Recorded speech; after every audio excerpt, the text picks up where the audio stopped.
नमस्कार विद्यार्थियों।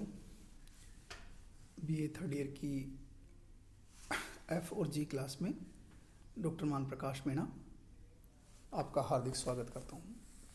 हम यशोधरा पढ़ रहे थे पिछली क्लास में। यशोधरा की महत्वपूर्ण व्याख्याएं पढ़ रहे थे, जिनमें हमने दोनों ओर प्रेम पलता है आदि पढ़ी थी। अब हम हैं दूसरी व्याख्या पढ़ रहे हैं जो यशोधरा से संबंधित है। मैं पहले पढ़ के बताऊंगा, उसके बाद में उसकी सप्रसंग व्याख्या करूंगा। अब कठोर हो वज्रादपि ओ कुसुमादपि सुकुमारी, आर्यपुत्र दे चुके परीक्षा, अब है मेरी बारी। मेरे लिए पिता ने सबसे धीर वीर वर चाहा, आर्यपुत्र को देख उन्होंने सभी प्रकार सराहा। फिर भी हट कर हाय व्रताई उन्होंने थाहा, किस योद्धा से बढ़कर उनका शौर्य सिंधु अवगाहा। क्यों न सिद्ध करूं अपने को मैं उन नर की नारी, आर्यपुत्र दे चुके परीक्षा, अब है मेरी बारी। यशोधरा स्वयं से कह रही है कि जब सिद्धार्थ उनको छोड़कर रात में सोते हुए छोड़कर चले जाते हैं, तो वो स्वयं के अपने मन से कह रही हैं कि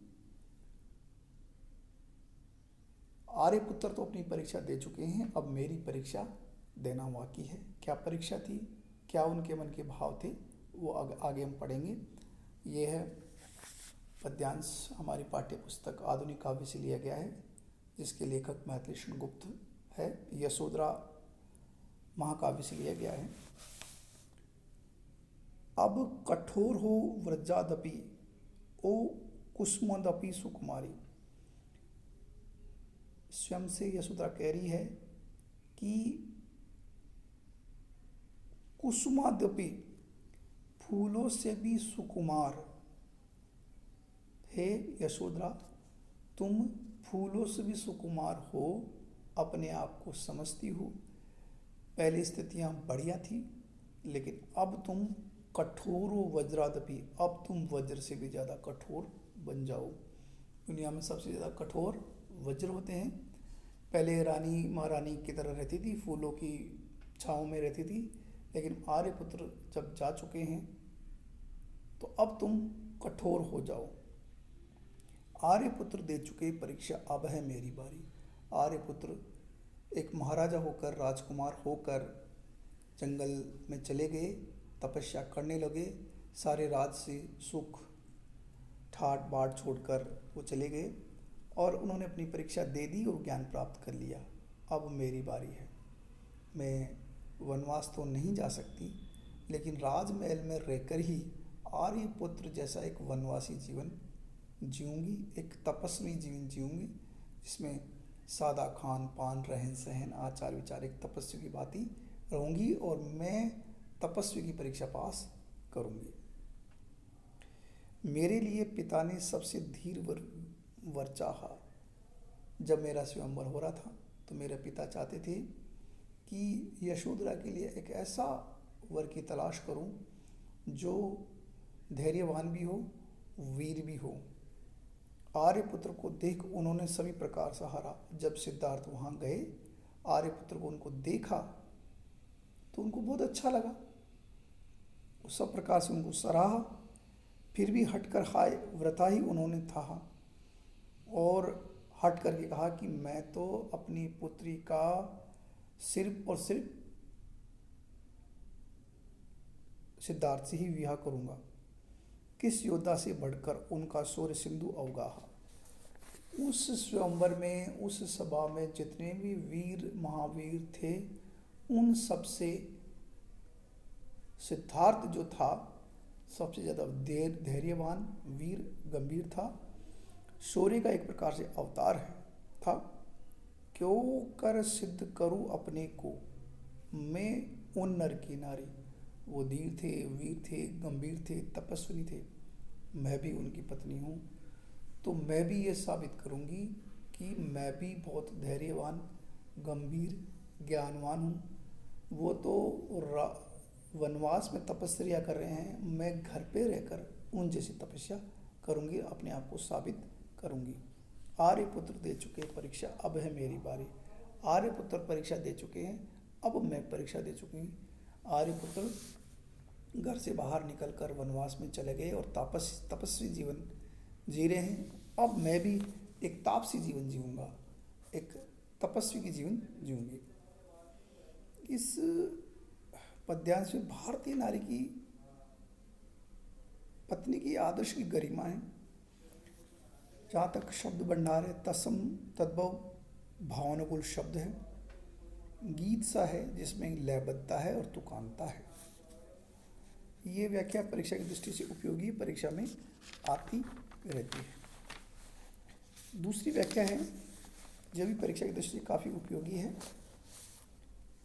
मैं अबला पर वे तो विश्रुति वीर बली थे मेरे, मैं इंद्रियासक्ति पर वे कब विषयों के चेहरे, आई मेरे अर्धांगी भाव क्या विषय मात्र थे तेरे।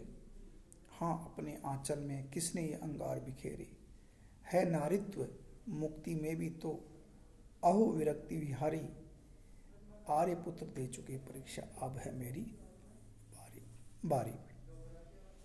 उसी प्रसंग को आगे बढ़ाते हुए कह रहा हूँ, ये पद्यांश भी हमारी पाठ्य पुस्तक आधुनिक काव्य से लिए गए हैं, जिसके संपादक डॉक्टर हेतु भारद्वाज हैं, और मैथिली शरण गुप्त की यशोधरा महाकाव्य से ली गई। यशोधरा अपने आप से कह रही है, जब वो छोड़कर चले जाते हैं तो उनकी स्थिति बहुत ज़्यादा खराब हो जाती है, तो अब स्वयं से बात कर रही है, कह रही है मैं अबला, कि मैं तो अबला हूँ, कमज़ोर हूँ, पर वे विश्रुति वीर बली थे, लेकिन वो तो बहुत ज़्यादा ज्ञानवान सुप्रसिद्ध वीर थे, फिर मुझे छोड़कर वो क्यों चले गए। मैं इंद्रासक्ति, मैं तो इंद्रियों की वशीभूत थी, काम तो मद लोभ मेरे मन के दोस्त थे, मेरी जो पांचों इंद्रियां सब विषयों के वहन करने वाली थी, पर वे कब थे विषयों के चेहरे, वो विषयों के चेले कब थे। आई मेरे अर्धांगी भाव, मैंने अपने आप को उनकी अर्धांगिनी मानी था, क्या विषय मात्र थे तेरे। ये मेरा अर्धांगी भाव क्या मेरे जीवन का उद्देश्य सांसारिक विषय वासनाओं, संसारी सुखों को पाना ही था। हाँ अपने आंचल में किसने अंगार बिखेरे, मेरा सुखद दाम्पत्य जीवन चल रहा था, किस व्यक्ति ने मेरे जीवन में अंगारे बिखेर दिए, कष्ट बिखेर दिए। है नारित्व मुक्ति में भी तो अहो विरक्ति विहारी, हे विरक्ति विहारी, अर्थात हे महापुरुष, हे महावीर, नारित्व मुक्ति में भी तो है। अगर एक नारी अपने घर रहते हुए मुक्त भाव से अपना जीवन व्यतीत करे तो भी उसका जीवन सफल हो सकता है। तुम तो वनवास में रहकर मुक्ति प्राप्त करोगे, मैं घर पे रहकर मुक्ति प्राप्त करूंगी। आर्यपुत्र दे चुके परीक्षा, अब है मेरी बारी। आर्यपुत्र अपनी परीक्षा दे चुके हैं, अब मेरी बारी है। आर्यपुत्र घर राजसी ठाट बाट राजा महाराजा की तरह जीवन छोड़कर वन में जा चुके हैं, अब मेरी बारी है। अब मैं भी इस राजमहल में रहते हुए और एक तापसी जीवन व्यतीत करूंगी। इसमें अनुप्रास, काव्यलिंग, परिकर अलंकार हैं। नारी को विषयासक्ति का मूल कारण बताया गया है। पत्नी के प्रति प्रत्येक पति का इंद्रिय सुखोभोग के भाव बना रहता है, उसे विषय वासना से ग्रस्त बताया गया है। ये सारी विशेषताएं इसके अंदर दे रखी हैं। ये परीक्षा की दृष्टि से काफ़ी महत्वपूर्ण है, परीक्षा में आता रहता है, तो आपके लिए